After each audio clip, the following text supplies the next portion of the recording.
하나님의 말씀 보시겠습니다. 오늘 우리에게 주신 하나님의 말씀은 로마서 12장 1절부터 2절의 말씀입니다. 로마서 12장 1절부터 2절의 말씀입니다. 제가 하나님의 말씀을 봉독합니다. 그러므로 형제들아, 내가 하나님의 모든 자비하심으로 너희를 권하노니 너희 몸을 하나님이 기뻐하시는 거룩한 산 제물로 드리라. 이는 너희가 드릴 영적 예배니라. 너희는 이 세대를 본받지 말고 오직 마음을 새롭게 함으로 변화를 받아 하나님이 선하시고 기뻐하시고 온전하신 뜻이 무엇인지 분별하도록 하라. 아멘. 말씀을 통한 주의 은혜와 평강이 저와 여러분 가운데 넘치기를 축원합니다. 하나님께서는 부르신 자를 결코 포기하지 않으시는 하나님이십니다. 여호와께서는 그 백성을 버리지 아니하시며 그 기업을 떠나지 아니하시리로다. 이 시편의 말씀처럼 자기의 언약 백성을 포기하지 않으시는 분이십니다. 비록 죄악이 만영하고 패역한 세대라 할지라도 하나님은 은혜를 통하여 노아와 그 가족들을 남기시고 엘리야 시대에도 바알에게 무릎 꿇지 않은 7,000명을 남기신 것처럼 하나님께서는 부르신 자들을 남기시는 하나님이신 것이죠. 그리고 그 하나님께서 남은 자를 두시는 이유는 바로 나를 위하여라고 말씀하셨습니다. 하나님 자신을 위하여라고 말씀하시는 것이죠. 그래서 우리는 보잘것없고 죄인인 비천한 나를 절대자이신 하나님께서 그분의 필요에 의해 나를 보존하시고 지키신다라는 사실을 우리는 기억해야 됩니다. 예수님께서도 제자들 12제자를 부르실 때 가장 먼저 등장한 이유 중에 하나가 무엇이었습니까? 바로 자기와 함께 있게 하기를 위해서라고 말씀하신 것처럼 하나님께서도 우리를 두시는 것은 자신과 함께하고 싶으시기 때문에 그 교제의 영광된 자리를 위해서 우리를 부르셨다라는 것이죠. 오늘 본문은 이러한 영광스러운 자리에 부르심을 입고 하나님의 보존하심과 지키심을 받은 성도들을 향한 권면의 말씀인 것입니다. 우리가 로마서는 크게 두 부분으로 나눌 수가 있습니다. 1장부터 11장까지와 12장부터 16장까지로 크게 두 부분으로 나눌 수가 있습니다. 우리가 살펴본 것처럼 이 앞에 11장까지는 어떠한 내용이었습니까? 인간의 전적 타락. 인간은 죄와 사망의 노예가 되었고 타락하였기에 스스로 구원할 수 없는 존재임을 바울은 변증적으로 밝혔고, 그래서 하나님께서는 구원을 주시는 하나님의 능력으로 예수 그리스도를 우리에게 내어주셨던 것이죠. 그리고 그분을 믿음으로 얻는 의에 대해서 바울은 신학적이고 교리적인 부분으로 1장부터 11장까지 다른 의가 아닌 오직 예수 그리스도를 믿는 그 의로 말미암아 구원받는다라는 이신칭의의 교리를 선포한 것이죠. 그리고 이제 12장부터는 그 믿는 성도들을 향한 실천적인 권면을 담고 있는 것이 바로 후반부의 내용인 것입니다. 그래서 사도 바울은 오늘 본문을 보면 그 성도들을 향한 실천적인 권면의 첫 절을 무엇이라고 말합니까? 우리 1절의 말씀을 다시 한번 읽어보겠습니다. 1절 말씀 시작.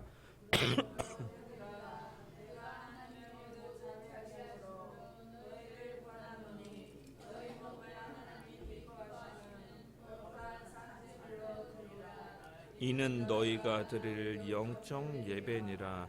아멘.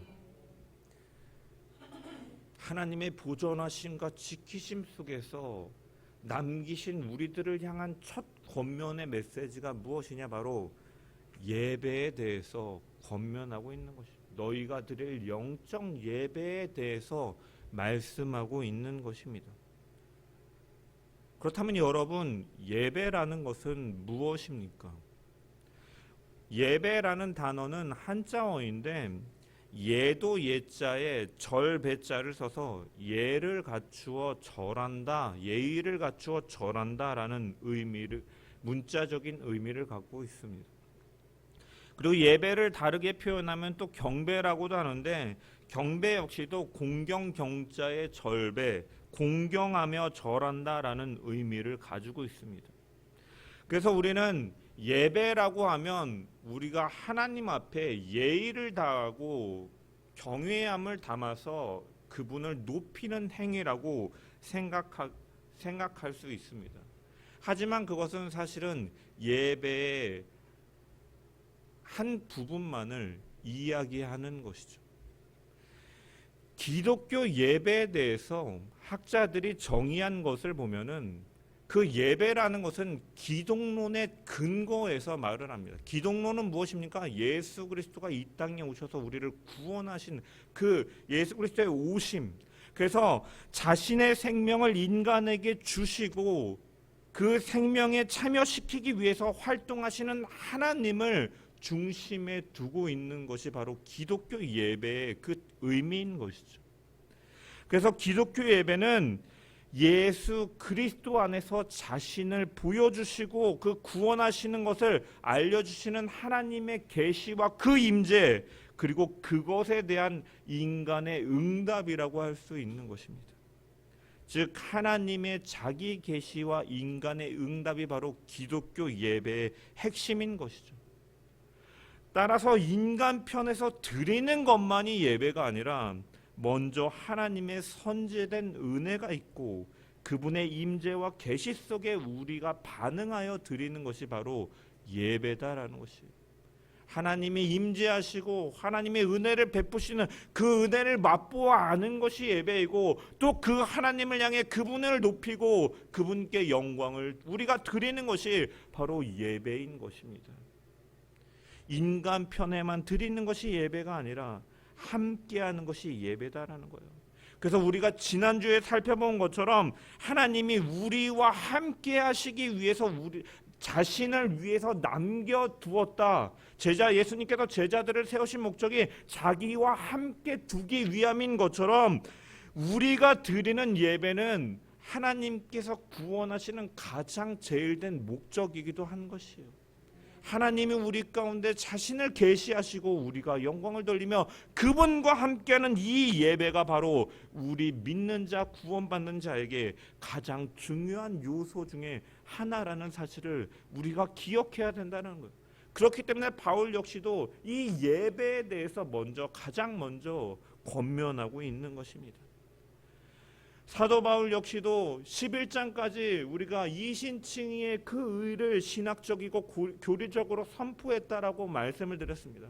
인간의 전적 타락과 그 구원하시는 하나님의 그 의를 선언하는 바울 역시도 그래서 11장 마지막에 보면 그 예수 그리스도 그 구원의 진리를 설명한 끝에 그는 뭐라고 고백하느냐, 그 하나님의 신비 앞에서 그는 뭐라고 말하느냐, 이 복음에 대해서 철저하게 선포한 이후에 그는 그 하나님의 그 신비에 대해 하나님께 찬양과 경배로 영광을 돌리며 마무리하는 것이죠. 그래서 11장 33절에서 36절의 말씀을 보면은 깊도다 하나님의 지혜와 지식의 풍성함이요 그의 판단은 헤아리지 못할 것이며 그의 길은 찾지 못할 것이로다. 누가 주의 마음을 알았느냐? 누가 그의 모사가 되었느냐? 누가 주께 먼저 드려서 갚으심을 받겠느냐? 이는 만물이 주에게서 나오고 주로 말미암고 주에게로 돌아감이라. 그에게 영광이 세세 있을지어다. 아멘. 바울 역시도 그 은혜 속에서 하나님을 찬양하고 영광을 돌리고 있는 것입니다. 이처럼 성도의 진정한 목적은 바로 하나님께 영광을 돌리는 데 있다라는 것이죠. 모든 영광이 하나님으로부터 나오고 그에게 돌아가는 것이므로 영광은 하나님께 영원토록 있어야 되는 것이고 우리 남겨진 자들 역시도 그 영광을 돌리는 것을 위해 하나님께 영광을 돌리는 예배자로 우리는 날마다 서가야 된다라는 것입니다. 따라서 우리가 살고 죽는 것, 우리의 인생 전체는 무엇이 되어야 되느냐? 우리의 삶을 주관하시고 보존하시고 지키시는 하나님께 늘 감사와 찬송과 영광을 돌리는 삶이 되어야 될 줄 믿습니다. 우리는 이러한 영적 예배자로 서가는 우리 모든 자들 되기를 주님의 이름으로 간절히 축원합니다.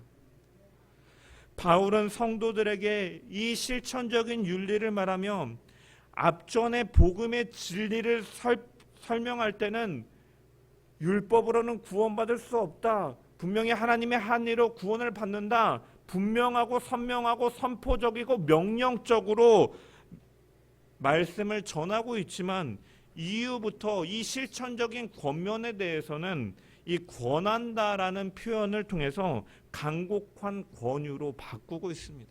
어조가 바뀌고 있는 것이죠. 왜냐? 이 성도의 실제적인 이 생활적인 측면은 자신 역시도 이 서신을 대하는 독자들과 마찬가지로 그 동일한 위치에 있기 때문인 것이요. 이것을 가르치는 자신 역시도 그 내용을 실행할 사람 안에 포함되기 때문에 이렇게 감곡하게 우리 같이 하자라는 성격적인 측면에서 권면으로 어조가 바뀌고 있는 것입니다. 특별히 1절을 보면 하나님께 드리는 영적 예배에 대해서 사도 바울은 뭐라고 말합니까? 너희 몸을 하나님께 드리라 라고 말씀하고 있습니다. 너희 몸을 하나님께 드리라. 그렇다면 여러분, 우리가 예배라는 것이 성도에 있어서 가장 중요한 본분이고 하나님의 구원의 목적 중에 가장 중요한 것 중에 하나인데, 그렇다면 예배를 드리는 것이 우리의 몸을 하나님께 드리는 것이라고 했습니다. 그렇다면 여기서 말하고 있는 우리의 몸은 무엇이냐라는 것이죠. 여기서 몸이라고 번역된 단어는 단순히 우리가 지금 입고 있는 육신을 가리키는 단어가 아닙니다. 우리가 흔히 영과 육으로 인간을 이원론적으로 구분할 때 영은 이제 푸뉴마라고 하면서 영혼이라고 번역을 하는데, 이 영혼과 대조적인 육체를 가리키는 단어가 아니다라는 것이에요. 여기 몸이라고 번역된 헬라어 단어의 원형은 소마라는 단어인데, 이 단어는 인간이라는 포괄적인 의미를 가지고 있어요. 인간 그 자체, 그 사람이 살아가는 삶 전체, 존재 전부를 말하는 것이에요. 즉 호흡이 있고 오늘을 살아가며 만들어내고 가지고 있고 세워져 나가는 모든 것들까지도 가리키는 것을 의미하는 단어가 바로 여기에서 나오는 몸인 것입니다. 단순히 우리가 몸을 가지고 와서 이 자리에 앉아서 드린다라는 의미가 아니라 우리의 삶의 모든 영역, 모든 순간, 모든 시간, 내게 주어진 모든 것까지 하나님께 드리라라고 사도 바울은 말씀하고 있다라는 거예요.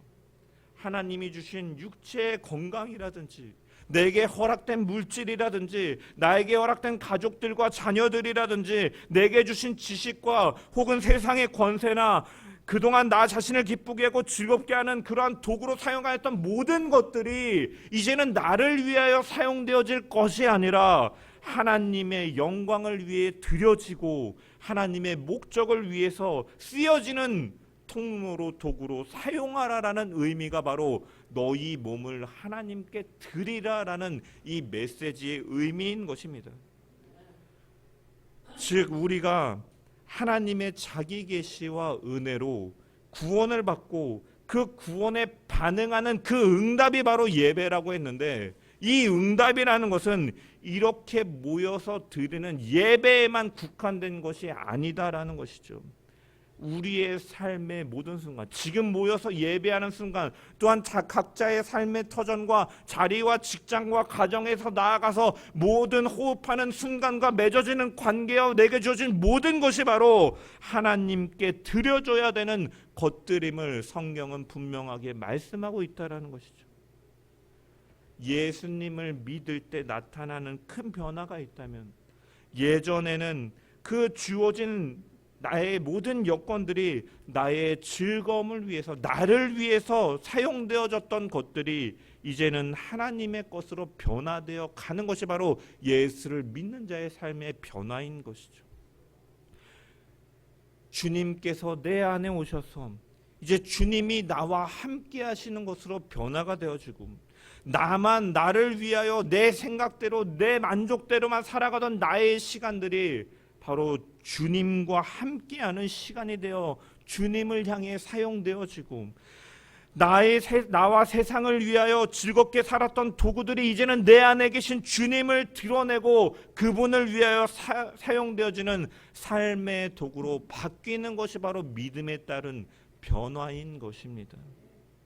그래서 고린도전서 6장 19절의 말씀을 보면, 너희 몸은 너희가 하나님께로부터 받은가, 너희 가운데 계신 성령의 전인 줄을 알지 못하느냐.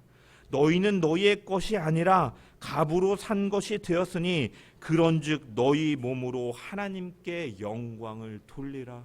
아멘. 이제는 더 이상 주님과 함께함으로 더 이상 내 것이 아니게 되었고 주님의 것이 되었다라는 말씀인 것이죠. 하지만 우리의 삶은 어떻습니까?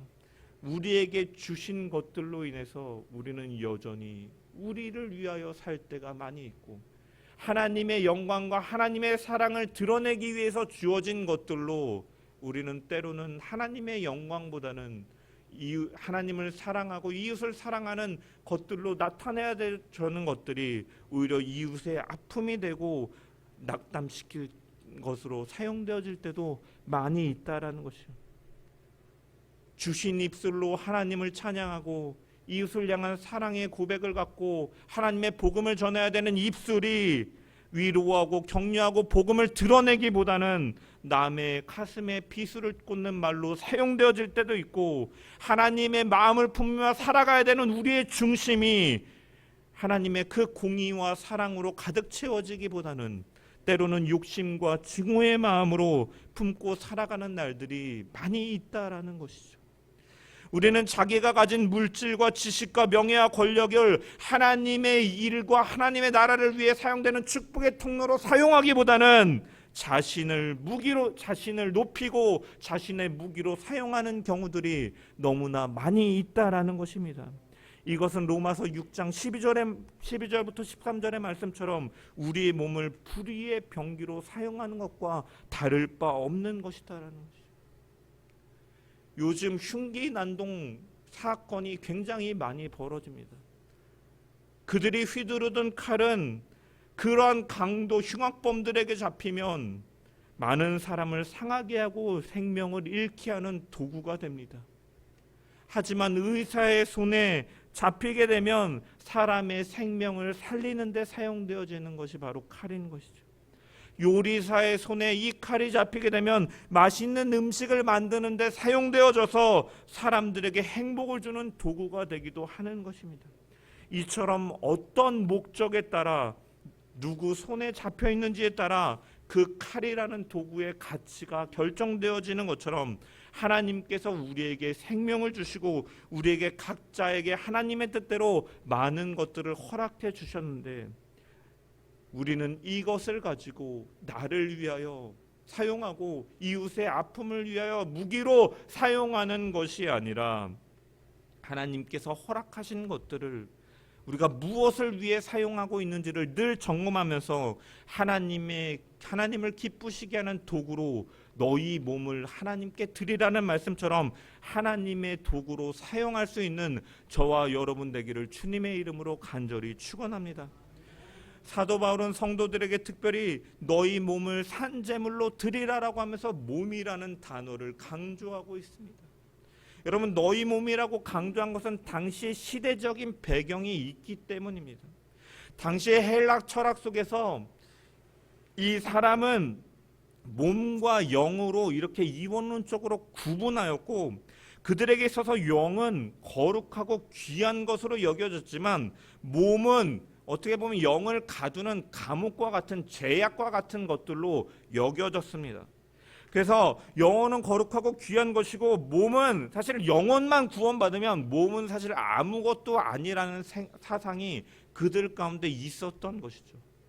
이러한 영지주의가 기독교 내에도, 이 교회 내에도 많이 들어와서 제가 예전에 그 서신서들에 대해서 설교를 할 때 이 부분을 많이 다뤘습니다.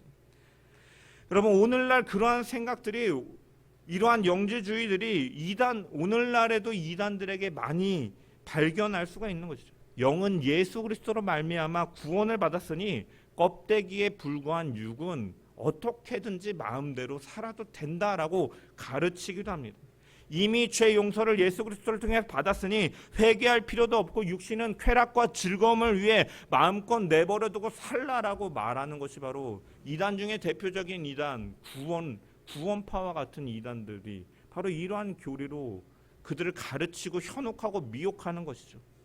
하지만 바울은 그냥 너희의 모든 것이라고 해도 되지만 몸이라고 표현함을 통해서 이 몸을 육신의 쾌락과 바르지 않는 삶의 도구로 그들이 말하는 것처럼 아무렇게나 살아도 되는 것이 아니라 너희의 몸까지도 하나님께서 기뻐하시는 도구로 사용하라라고 권면하고 있는 것입니다. 그러면서 그 앞에 사도 바울은 뭐라고 말합니까? 내가 하나님의 모든 자비하심으로 너희를 권하노니라고 말씀하고 있는 거죠.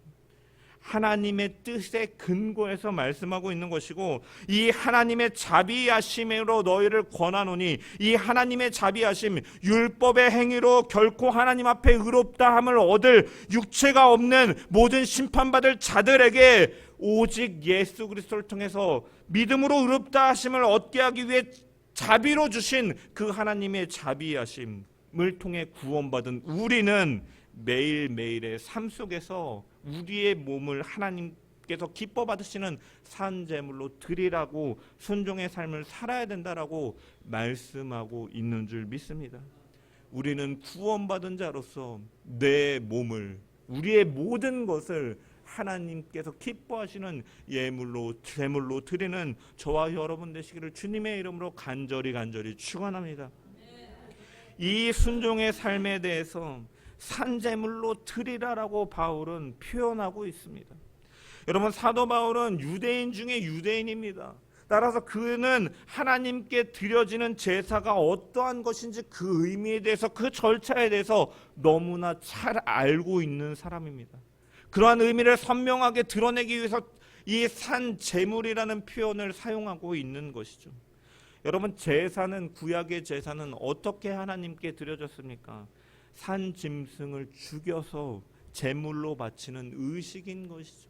소를 잡아서 손 위에 안수하고 자신의 죄를 전가하고 각을 떠서, 원래는 내가 이렇게 철저하게 죽어야 될 자인데 이 동물이 그렇게 죽고 불에 태워지는 모습을 보면서 내가 죽어야 될 자임을 고백하는, 그 원래는 내가 죽는다라는 고백인 것이죠. 산짐승, 흠이 없는 짐승, 깨끗한 짐승이 나의 죄를 대신해서 죽는 것이 바로 제사였던 것입니다. 이처럼 제사는 죽음에서 시작하는 것이죠. 죽음에서 시작하는 것입니다. 창세기에 보면 최초로 언급되는 제사는 무슨 제사입니까? 가인과 아벨의 제사이죠. 가인과 아벨의 제사. 여러분, 이 인류의 조상 아담의 아들인 아벨은 하나님이 기뻐하시는 제사를 드렸습니다. 짐승을 잡아다가 양을 잡아서 드린 그 제사는 하나님께 연락되었다라고 기록되어 있습니다. 그런데 그의 제사는 무엇과 연결되어 있습니까? 그의 죽음과 연결되어 있는 것이죠. 동생의 제사를 하나님께서 동생의 제사만 받으시고 자신의 제사를 받지 않는 것에 대해서 질투한 가인이 자신의 동생인 아벨을 돌로 쳐서 죽였습니다. 그런데 성경은 그 아벨의 피가 제물이 되어 하나님께 상달되어 드려졌다라고 기록하고 있습니다. 아벨의 그 피 흘림이 죽음을 단순한 타살로서 언급하는 것이 아니라 하나님이 드려진 예배로 받으셨다라고 성경은 증언하였다라는 거죠. 이것은 하나님께서 아벨의 그 생명을 취하셨다, 인신제사를 받으셨다라는 의미로 성경이 말하고 있는 것이 아닙니다. 이방 종교에서는 제사를 드릴 때 똑같이 하나님께 드리는 것처럼 짐승을 잡아다가 드리기도 했지만 그들에게 있어서 가장 좋은 제물이 무엇인지 아십니까? 바로 인신제사예요. 인간, 순수한 어린이나 아니면 가장 아름다운 처녀를 취하여서 그 칼로 심장을 도려낸다든지, 물에 던져서 빠뜨려서 이 강이나 바다의 신에게 드려진다든지 아니면 불에 태워서 그들의 신에게 드리는 것이죠. 그 피를 보고 그 생명을 받고 만족한 신들이 그들에게 복을 내린다고 생각했기 때문에 가장 좋은 것으로 인신 제사를 드린 것입니다. 하지만 하나님께서는 인간을 제물로 받으시기를 원하시는 분이 아니십니다. 왜? 하나님은 흠없고 순전하고 거룩한 것을 받으시는데 인간이라는 것 자체는 사실은 하나님의 심판 앞에 그 어떤 것도 완전한 선할 수도 없고 의로울 수도 없고 거룩할 수도 없고 흠이 없을 수 없기 때문인 것이죠.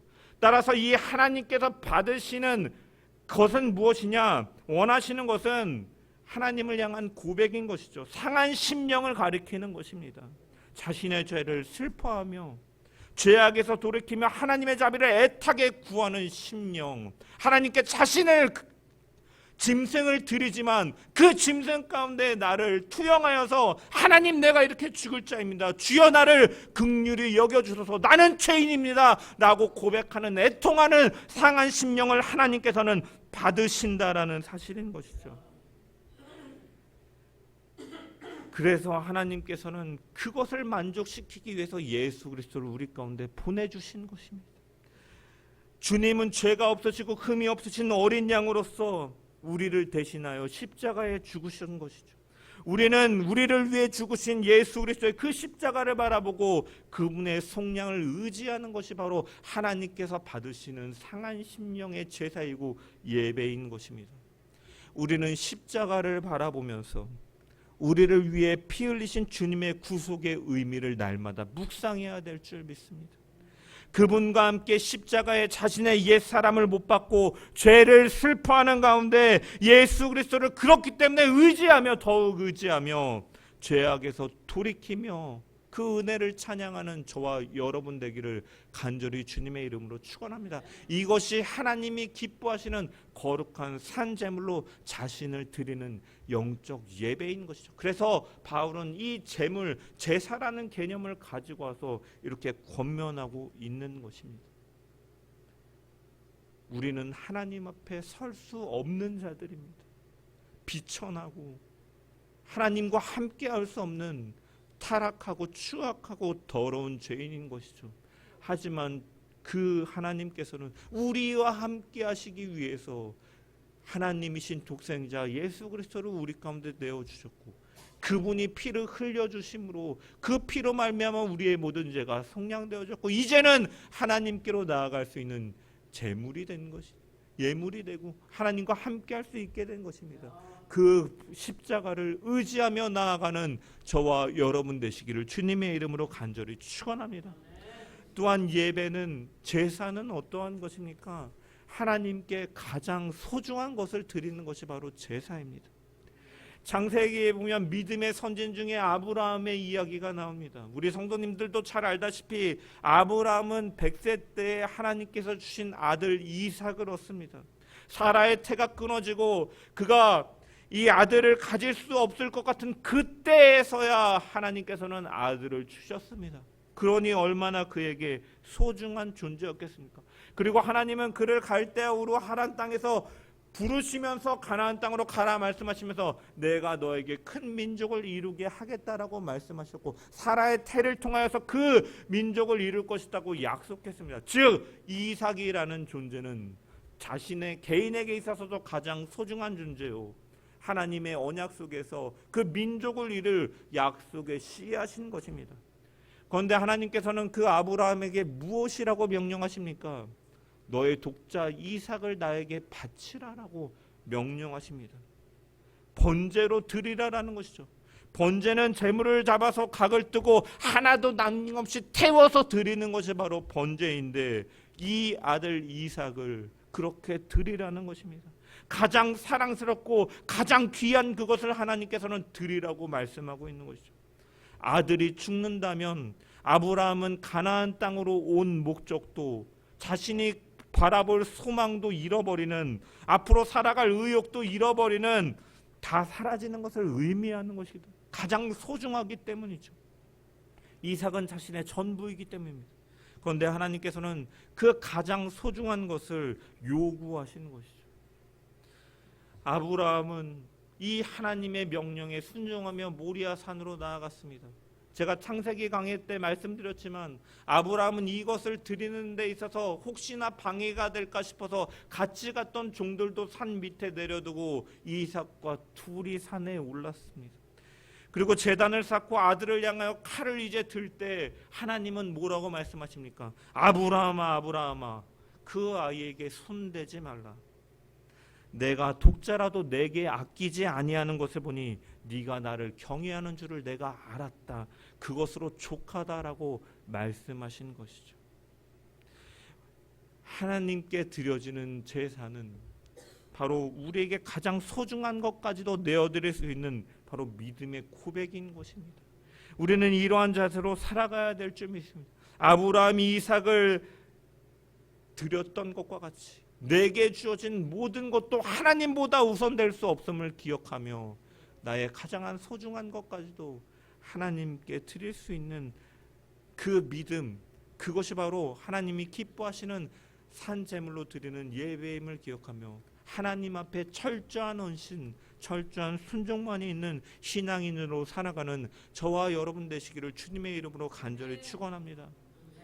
무엇보다도 산제사는 하나님께서 준비하신 제물로 드리는 것이 바로 하나님께서 받으시는 제사이죠.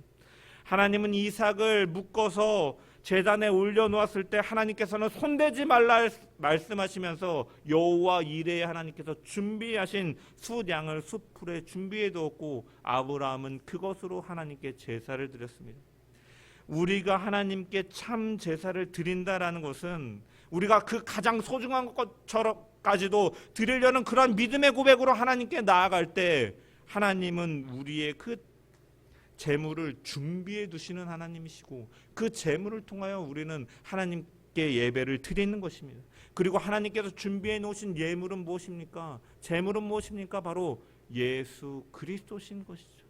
그분을 믿는 믿음, 그분은 십자가 위에서 그 제물로 진짜 죽임을 당하신 것입니다. 우리의 죄의 저주를 짊어지고 형벌을 받으신 것이고 예수의 죽음은 우리의 죽음과 동일시 된다라는 거죠. 그분의 죽이심으로 우리의 모든 저주도 죽었고 그것으로부터 끊어지게 된 것이죠. 내가 그리스도와 함께 십자가에 못 박혔나니 그런즉 이제는 내가 산 것이 아니요 내 안에 계신 그리스도께서 사신 것이라. 이제 내가 육체 가운데 사는 것은 나를 사랑하사 나를 위하여 자기 몸을 버리신 하나님의 아들을 믿는 믿음 안에서 사는 것이니라.